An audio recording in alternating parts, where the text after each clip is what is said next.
Dear students, welcome back to Biology Forum classes once again. This is the only platform where you can get concise, concept-based and information-rich videos on life science. Our classes mainly cater students of secondary and higher secondary, medical aspirants, and we also cover syllabus of many competitive examination as well. In the previous class, we have studied about vernalization procedure, which is the promotion of flowering in case of plants. So, in the previous class, we have discussed about vernalization mechanism, its various types and its importance also. And very short manner, I have also discussed about the photoperiodism mechanism in the previous class. So, today we will begin our class with the photoperiodism mechanism itself. So, without further ado, let's begin today's class. So, today we will about to study the mechanism of photoperiodism. In the previous class, I have already discussed the effect of vernalization procedure. Okay, vernalization means the effect of low temperature which is given to certain kind of plants, and it is given to promote mainly their flowering procedure. So vernalization is meant for the promotion of flowering, and whereas photoperiodism is meant for the induction of flowering. It will do the flowering procedure or it will start the flowering procedure. Okay.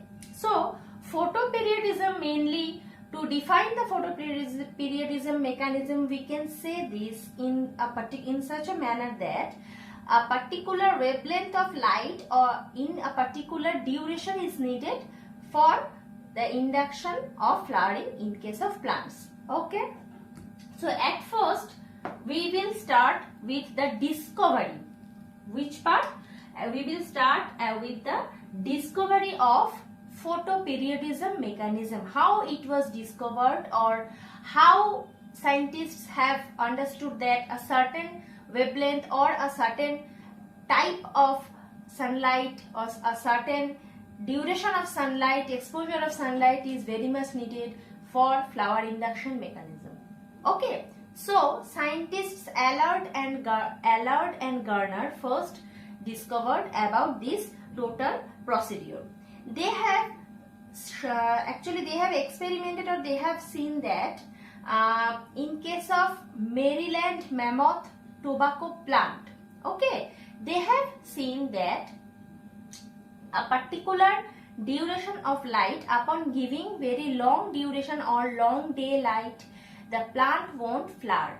Upon giving short day light or a limited amount or a short period of light exposure will induce the plant Maryland mammoth tobacco plant to flower. Okay, from this experiment or from this they have understood or they have hypothesized that there are several types of plants depending upon the exposure of sunlight we can categorize. Okay, so after the discovery, they have categorized the plants into several different categories, and next we will study about those categories. Okay, so about photoperiodism, or to discuss about photoperiodism, to define it, we can say upon giving a certain exposure of light for a particular duration of time period is very much important. Not only the exposure of sunlight but also the duration, how much time the sunlight is given, how much time the light is given to the plant to get it flowered is very much important. Not only the exposure. Okay, this is, we can summatively called as photoperiodism mechanism. Okay, I think up to this point I am clear enough to you. Let's come to the next point. What is the types of plants depending upon photoperiodism? Depending upon photoperiodism, there are, we can categorize the plants into several different categories. What are they? Let's study this. The first is long day plant.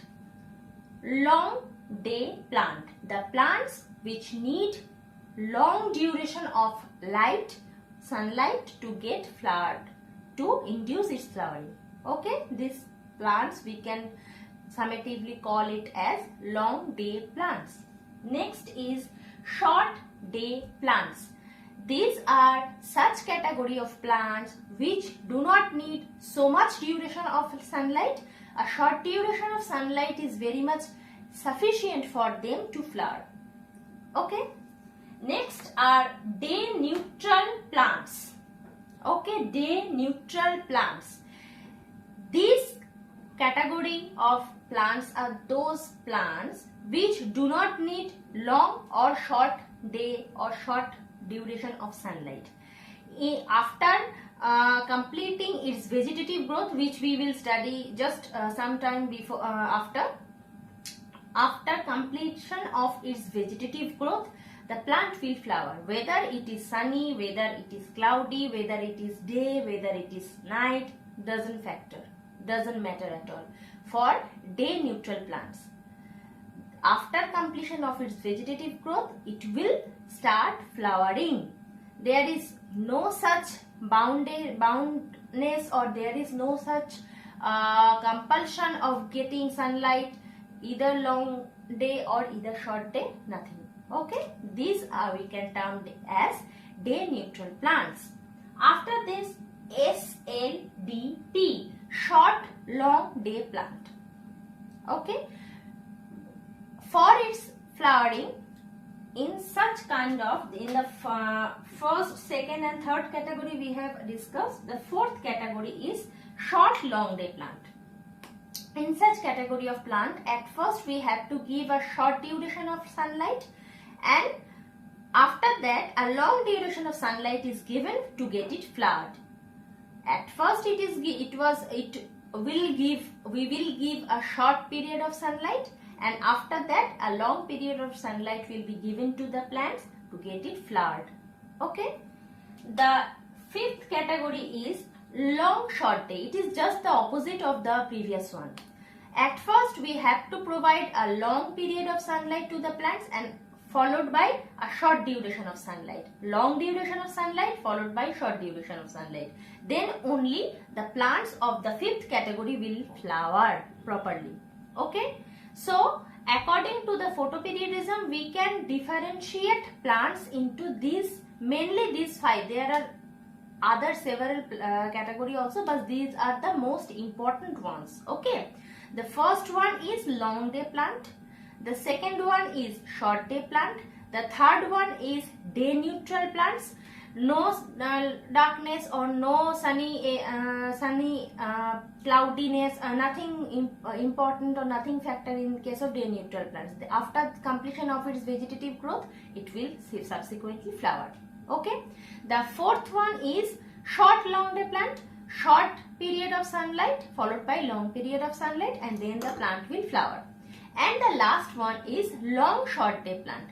At first they will be given long time of long exposure or long duration of sunlight, and which is followed by a short duration, and then the plants will eventually flower. Okay, so these are several categories of sunlight depending depending upon the photoperiodism. And you can follow the examples from your NCERT book itself, and these are several types. So let's continue with the next portion of our class. Okay, so let's proceed with the next portion of today's class. STP means short day plant and LDP means long day plant. Already we have categorized them. Okay, we know about the category. Okay, let's come to the next portion. For STP plant, the decreased day length is needed to get it flowered. Okay, and for long day plant, the increased day length is needed to get it flowered. So if we think like that, winter and summer, if we compare it between winter and summer season, from winter as we proceed towards summer, the day length gradually increase. In case of winter season, means November, December, the day length is shorter than the night portion. Okay, but as winter season proceed towards summer season, the day length gradually increase. After 25th of December, gradually we know that the day length increase. Okay, in case of summer to winter season, the scenario is just the opposite. From summer season, as we proceed towards winter season, gradually the day length decrease. The night portion will be greater and the day portion will become shorter eventually. Okay, up to this I think you have understood. From winter to summer, the day length gradually increases. Mainly after 25th of December, the day length gradually increases, and from summer to winter season, the day length gradually decreases. Okay, so I think you can correlate what I am trying to say. Short day plants which need shorter time of or shorter duration of sunlight or shorter duration of day length, where will it fall here? It will fall here. SDP. Upon decreasing day length, the SDP plants will flower from summer to winter season, and from winter to summer season, as the day length increases, here the LDP or long day plants will flower. Okay. There is a misconception in between you among you students that long day plants means they will flower in summer and short day plant means they will flower in winter. But this is a total misconception. The right concept is this, that the LDP plant will flower with decreasing day length, which will eventually happen between winter to summer season, and the short day plant will flower eventually as the day length decreases, which is in between summer to winter season. Up to this point I think I am clear enough. So for example, we can say it like this. Long day plants, when will it flower? Long day plant means what? Long day plants mean with increasing day length from winter to summer season, as we proceed somewhere in between March. Somewhere in between March, the day length gradually increase in its length, and the LDP plants will flower, the long day plants will flower in March. And when will the short day plant will flower? It is somewhere between September to October. Let it write September. Short day plant. Because as we proceed toward winter season, the day length gradually decreases. That is why the short day plants will flower somewhere between September to October, and as LDP plants will flower with increasing day length, it will flower somewhere between March to April. For example, say it like March. Okay. I think up to this point I am clear enough. Let's proceed with the next portion of the class. Okay. Okay. So I think up to the previous portion I am clear enough to you. So let's begin with an example. Okay. I have written here plant A. Suppose plant A is a short day plant and plant B is a long day plant. Okay. So what do you mean by CDL? CDL means critical day length. CDL means critical day length.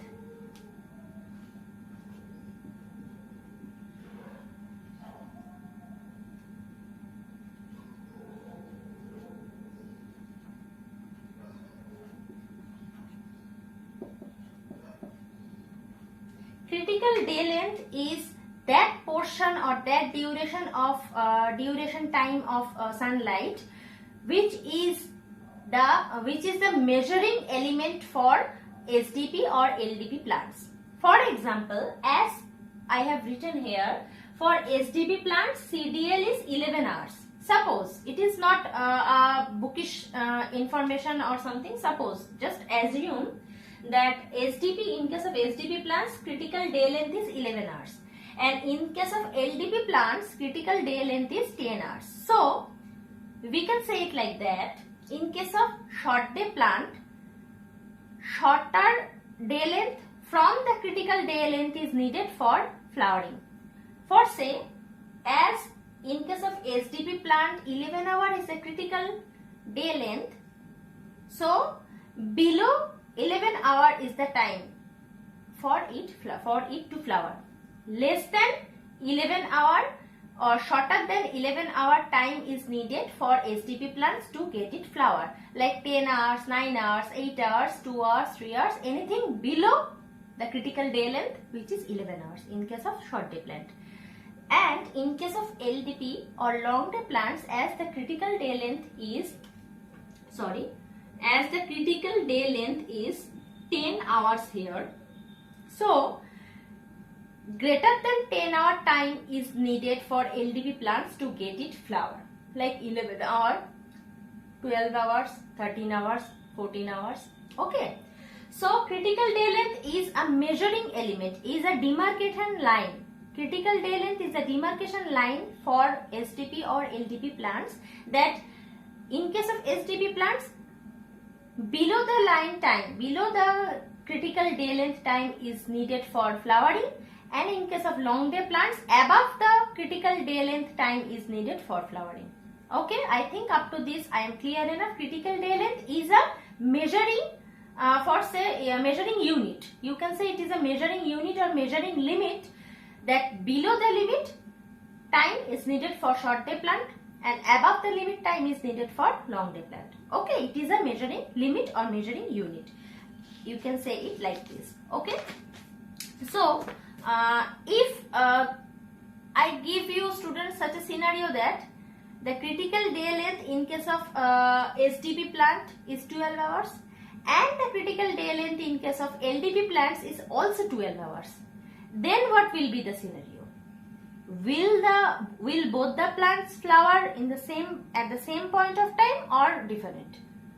I am giving you this question. Just think it like this, that if the critical day length for both the SDP and both LDP plants is 12 hours for say same, then will both the plants flower at the same point of time or different point of time? Let's continue with that portion or with that example. So if plant A SDP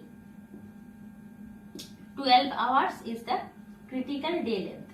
Okay, and in case of plant B, which is LDP, the critical day length here also 12 hours. So will they both flower at the same point of time? No, the answer is no, because I am just make you understand it like this. Let me erase the portion.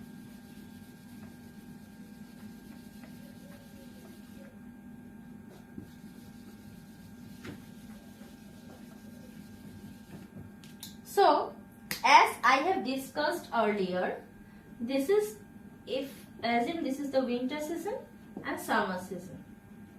Okay.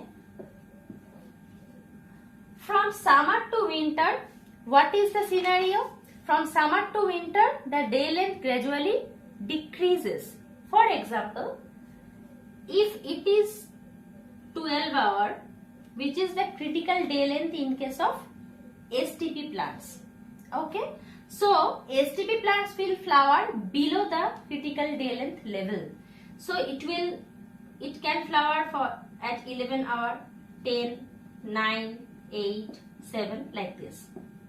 Okay, so SDP plants will flower below the critical day length value. Understood? Already I have discussed this earlier.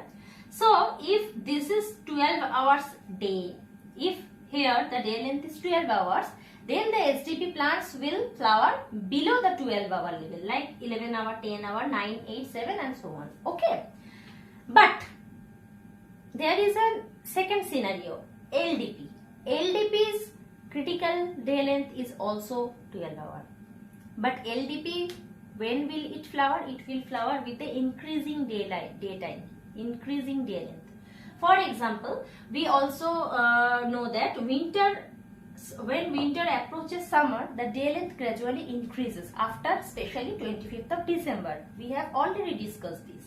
So, if 12 hours is somewhere here, sorry, if 12 hours is somewhere here,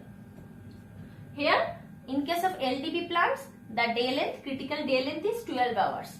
At that point, the day length is 12 hours. So it will flower above the level for 13, 14, 15, 16 and so on. So the LDP plants will flower at this portion of time approaching summer.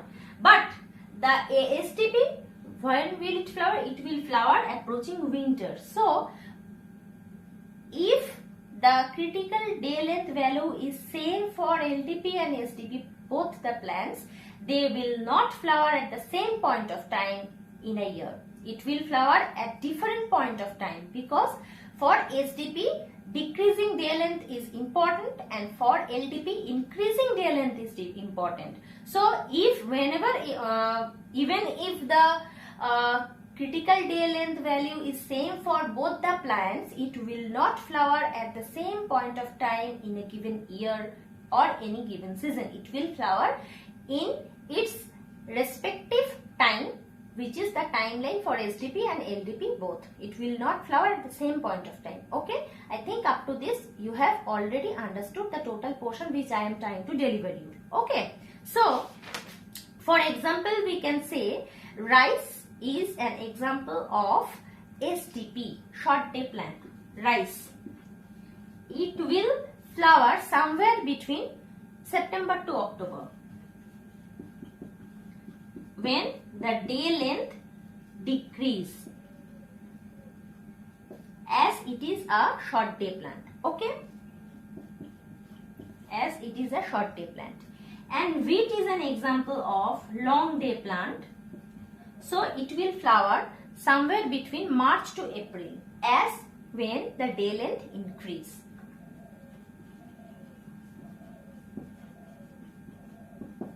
Day length what? Increase.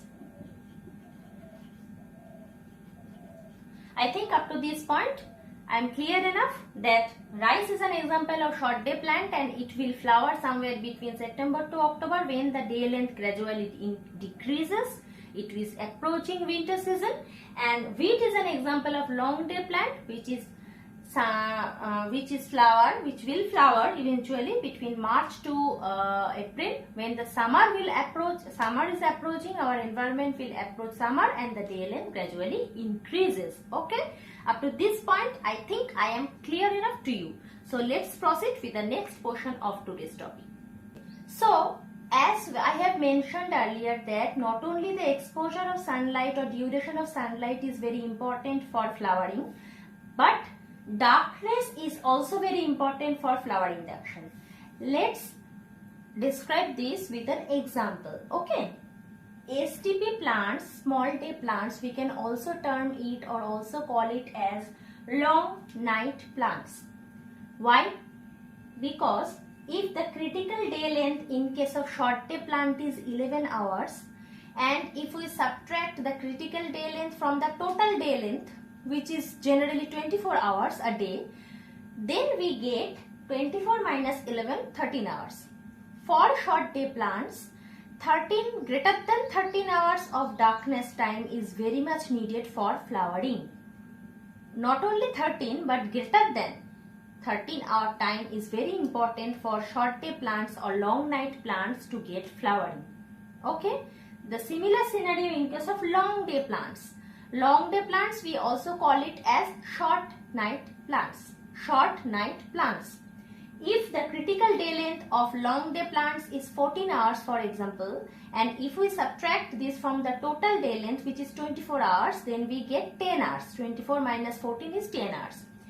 In case of long day plants, the darkness time period should not exceed 10 hours of time. Then it will flower if it is below the 10-hour level, and if it exceeds the 10-hour level darkness period, then it will not flower. Okay, as it is long day plant, it will need more sunlight, shorter darkness period, less than 10 hours. And in case of short day plants, as it is a long night plant, it will need more than 13 hours of darkness, than the exposure of sunlight. Darkness is very important in case of short day plant and light is very important in case of long day plants. Okay, I think up to this point I am clear enough to you. Let's continue this with another example.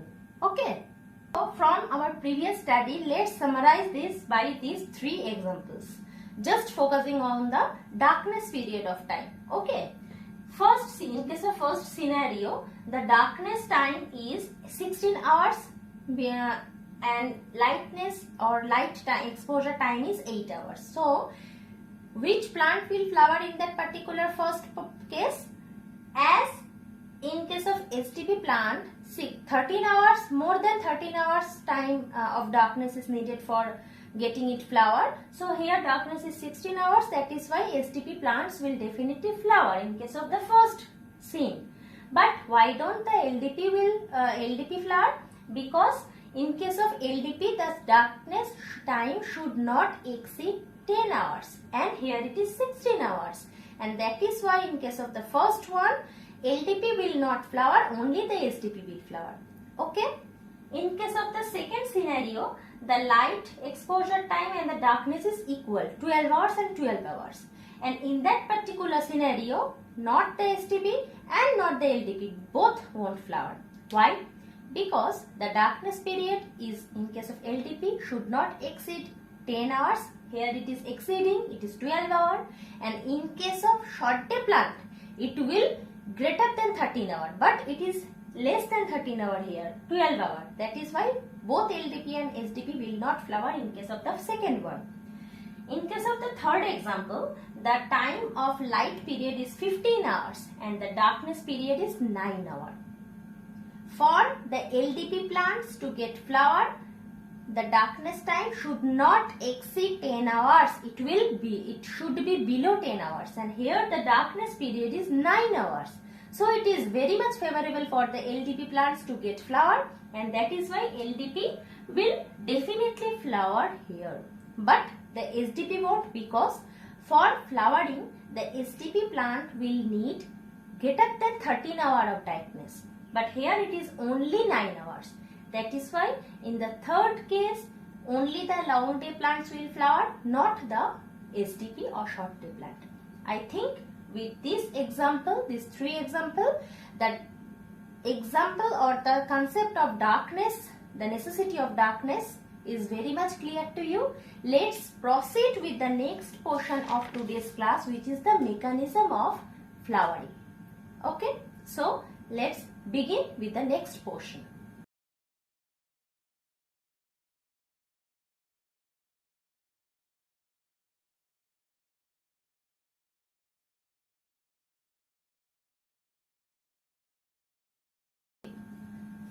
To study about the next portion, which is mechanism of flowering, at first we have to know what is the receptor organ in case of plants for photoperiodism. The receptor organ is or are leaves. Leaves are the receptor organ in case of plants for the photoperiodism to happen properly. So if we make it like this, if it is a plants, this is the vegetative shoot.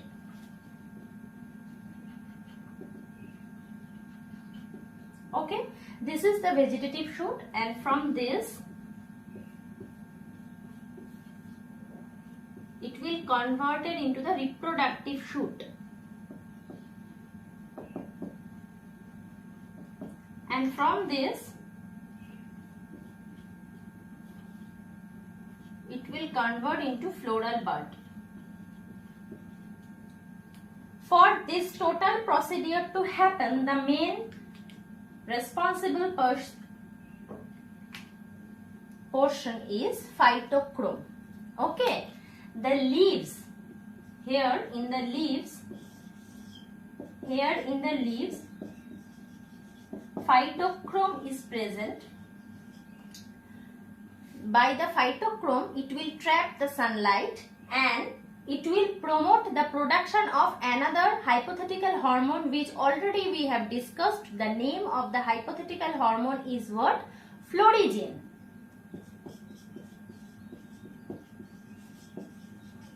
The name of that particular hypothetical hormone is florigen. The name of that particular hypothetical hormone is florigen. Okay.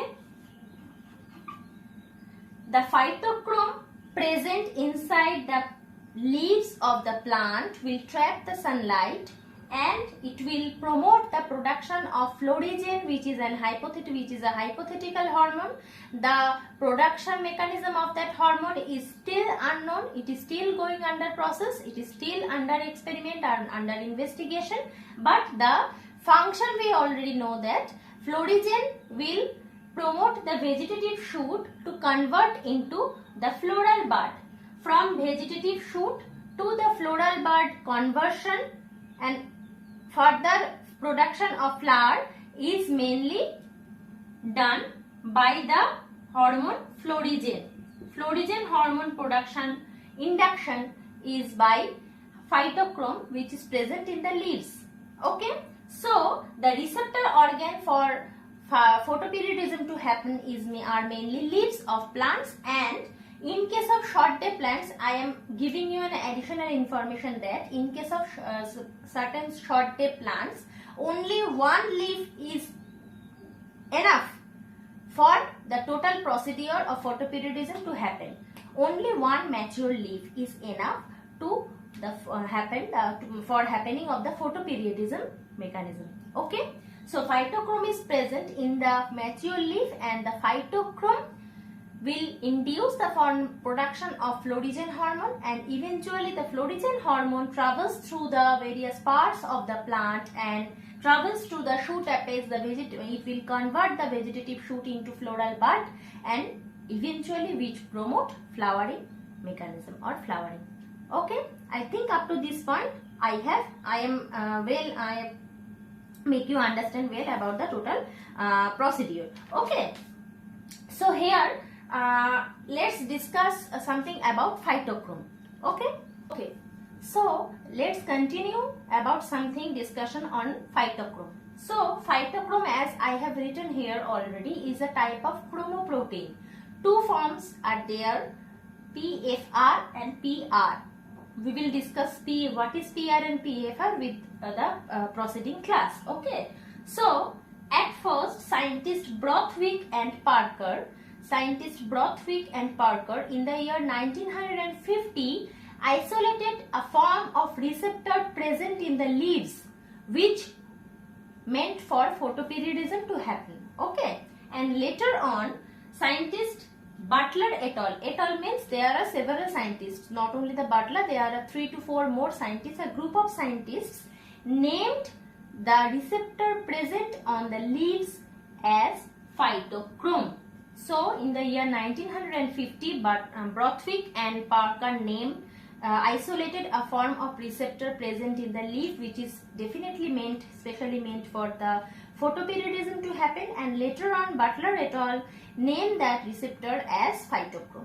Okay, so phytochrome is a type of chromoprotein, a combination of protein and chromophore. Chromophore is mainly a type of pigment present inside the leaves, inside the phytochrome. Okay, phytochrome is made up of 4 chiral rings arranged linearly, and the color is light bluish. The phytochrome color is light bluish or bluish. Okay, so we can draw it like this.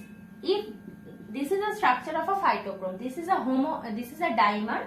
Homodimer means 2 portions are identical. That is why it is termed as homodimer. Dimer means 2 molecules attached with each other by bond, and the 2 molecules are similar, identical to each other. That is why it is called homodimer. And the weight of each of the monomer, as it is combined together, that is why we call it as dimer, and each of these separately called as monomer. Okay, mono means 1, di means 2. So the weight of each of the monomer is 125 kilodalton. 125 kilodalton. Okay, and the monomer is made up of polypeptide. So what is polypeptide? You know it well from the carbohydrate protein portion. As we about to study about those portions, we will when we will study about biochemistry, we will make it learn about that. Just remember this, polypeptide are, if we have a string made up of small beads, the beads are amino acid, and if we have a total string made up of 14 amino acids, then each of the amino acid is termed as the beads, and the total string we can made up of the amino acid, we can say it as a polypeptide. And several many polypeptide will form together a monomer of protein. Okay, so each monomer weighted 125 kilodalton, and each monomer made up of various polypeptide, and each polypeptide is made up of 1128 amino acid. Each polypeptide, PP means polypeptide, by which the monomer will be formed is made up of 1128 amino acids. 1128 amino acid will form each polypeptide, and together all the polypeptide will form monomer, which weighted 125 kilodalton, and by amalgamation of two monomer, homodimer will be formed, by which the phytochrome actually formed. Okay, this is the total chemical portion or binding chemistry of the phytochrome chemical, which act as a receptor of our photoperiodism. Okay, up to this point I think I am clear enough. And next, let's come to the next portion. Let me erase this. I think you are making notes from the board. It is very important, and it is already mentioned in your NCERT book, and all these informations are very important for your board as well as medical entrance examination also. Okay, so what is PR and what is PFR? Let's concentrate to this. PR means phytochrome R. Phytochrome R means phytochrome, a type of phytochrome which absorbs the red light of sun. 600 nanometer wavelength, and it is 730 nanometer wavelength. PFR means phytochrome which receives or which absorbs the infrared portion or infrared light of sun. Okay, PR means it absorbs the red light, which is 600 nanometer. There are 600 or 620 written in different wavelength written in different books. 600 to 620, it will vary. Okay, so the phytochrome which absorbs the red light portion of the sunlight termed as PR, and which absorbs the infrared light of phytochrome is termed as PFR. Okay, so for LDP plants, high concentration of PFR, high concentration of phytochrome infrared is necessary for flowering. How? LDP plants means long day plant. The day duration is large. Okay, is higher than the night duration. Okay, we have already mentioned this. So, in case of LDP plants, when sunlight is there, phytochrome R, which is an inactive form, is converted into phytochrome PFR at the time of sunlight, during sunlight, when it is sunny outside.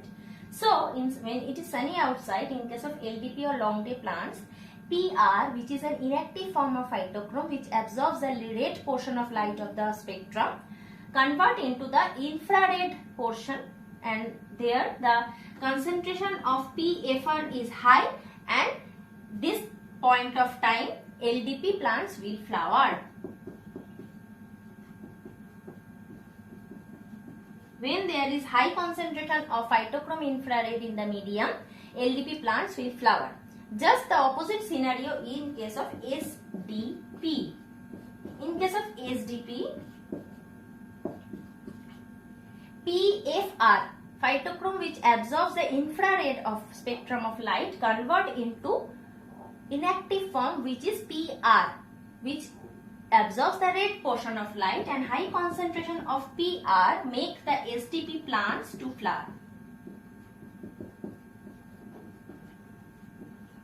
And here is an additional information I would like to give you, that the conversion of PFR to PR, we can term it as metabolic dark conversion. What? Metabolic dark conversion.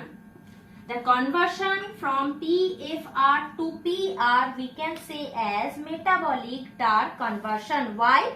Why it is so called? Because we all know that STP means short day plant. The duration of darkness is greater than 13 hours here. Okay. So during the darkness or in the absence of sunlight, the infrared phytochrome portion is converted into inactive form of phytochrome, which is PR, which absorbs the red spectrum of light, and the conversion of PFR to PR is mainly happen during the darkness, during the night. That is why it is termed as metabolic dark conversion.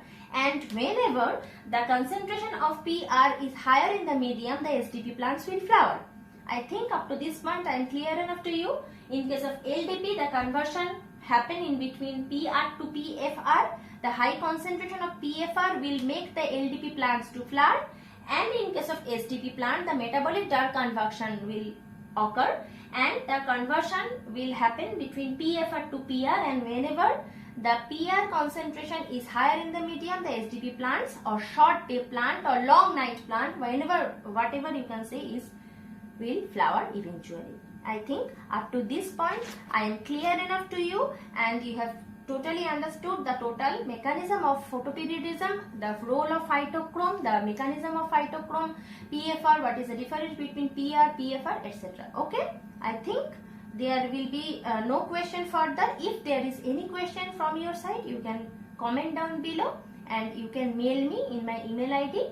I will try to address all your questions as much as I can. Okay, students. So I think the photoperiodism mechanism, the role of phytochrome, the structure of my phytochrome protein, as it is a chromoprotein, and the total PFR and PR equation you have well understood. But if there is any portion, any question left from your side, you can always comment below. You can mail me in my email ID, which is right now popping in your screen. And if you like the video and if you enjoy the learning process with me, don't forget to like the video, share as much as possible, and don't forget to subscribe to my channel and put the notification bell on always, so that every time I upload a video you will be get notified. So thank you so much.